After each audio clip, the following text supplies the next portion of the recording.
padi bahaya maknya. Satere bahaya mati-mati seorang sih mak. Starter tu man kue mati-mati dia lucu dia mandi mati kue buat dia taruh kue kalau si mandi yo ajar si kue Itu tu harus ada kecocokan lu antara awak semunda ya. ya tu Oh iya.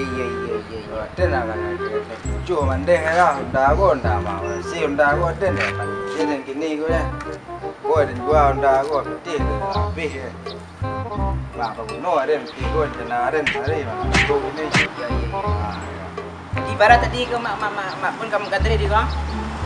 mandi di mau dia mandi Limu mahal mana? Awak jual awak limu tu nak masuk tu deh. Tiga lah. kalau tiga ya cair deh dah aku mau tak pokok mahal deh tak ada mandi mah itu harga lah mandi ada kurang lah mau tu lah Pek sengah sini sampai sangat lah mandi lagi ada betul deh nah betul deh ini lah Ayolah. Ayo betul ini ya mandi gua ayo dia mau betul mandi ini ya Jadi. Bah kau kecil kan? betul Pek sengah Alhamdulillah benda mandi gua dah ya mau mandi benda dia ya adalah hari dia malam minggu gini wak dia baru ketik loh lain muncul mainnya mau mandi benda alah alhamdulillah Lah kau dah sabuk ini ya? ayo pitik le mandi Pitih tu aman tu rumah dulu dong. Ayo, Kau sepeda gini ya? mudah ikut lah ya Betul mak. mandi apa sepeda kemarin ya Ya. dah jadi sambil mandi pitih mandi budang yonda ko dan bawa sepeda mandi ke rumah Jadilah. Tidak ada ya masalah. itu tahu dan tunggu saya mandi siko ko Itu nak bahaya dah mandi dapat. pitih bulan tunggu mandi siko sepeda mandi siko lo Jadi. jadilah okey Nah, ayo mak Indo, bawa undang tadi dulu pitih lalu. ni boleh dah lo dan tunggu nak siko mandi ya Jadi mak. Ya. boleh dah Tu mak. sampai kita mandi Jadi, aman. A few moments later. Kau bawa undang ke? Kau undang ni.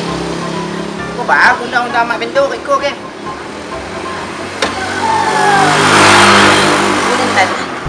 Kau tadi kau lah penasaran lu tadi kau.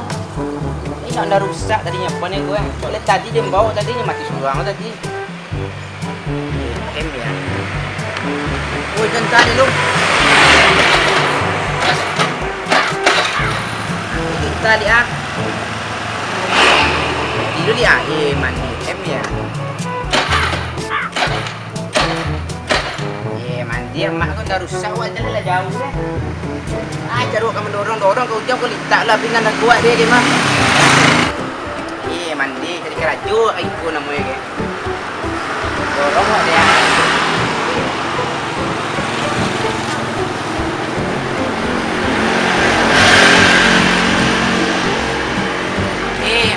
Mak Indo. Dulu dia ikut dia ke. A few moments later.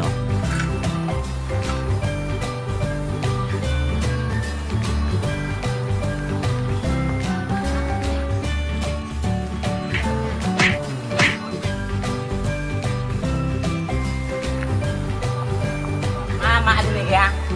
Mak. Papo mak. Kau dari ujung ada alam ke rumah mendorong kau ada ni ya. mendorong pak Namu itu dah mak ada tiba di dalam tadi mokok tanya. Wei di dalam nama dia. Ikut mak bahaya ke. Kau balik kau dah rusak ikut kau balik ke. Tadi dah dibuat mandi rumah Ibu tengah jalan nak mati ya. Nak nama itu tadi. Tentu orang. Ini dia dah. Tu balik ke mana dah ikut balik ke. Orang dah ikut tu cak kalau sepeda tu kacau usut lai. Jadi banyak kali kan. Ini lah mua mah. Tak boleh mati je kan. Namu ada di berjalan mogok jadi yo. Dah susah mungkin dia lubang-lubang pun nak. Dia banyak lanang ni masuk ni nama silikin. Benda aku rancak dia mati. Tahu aku tak rusak pak. Nah ini ya. Nah, ini pangnya orang dia ini. Dah saya rancak ni. Ya. dah lejat ding dah rusak leh dia. Buat rusak dah kau kah? Ha, iyalah sakit perlu dia tu. Ha, banyak dia. Dia bah nak kah dia ni dah kah? Ada mak, kau ikut ada ni sok balik dia mak. Rusak dia mak. Ya, banyak dia mah tadi mandi. Yo je mandi kalau balik unda kau. Tadi ni dah je dah. Ah, dia kah dia lega. Ada mak. Dua tapi kau dah ni laku mak. Dia yo banyak lagi ni fikir dia unda kau rancak mana buang unda kau dia mana barasi unda ni mungkin ada anak dia membawa pedang wah cuma tua mati je dah oh ni itu tu ini lega. Ale mak nanti awak balik dia mak. Ya sepeda sok pulang lai ditak awak jonda ke mak. Di mana orang kudi awak ada ni ah. Cilak. Kau dia.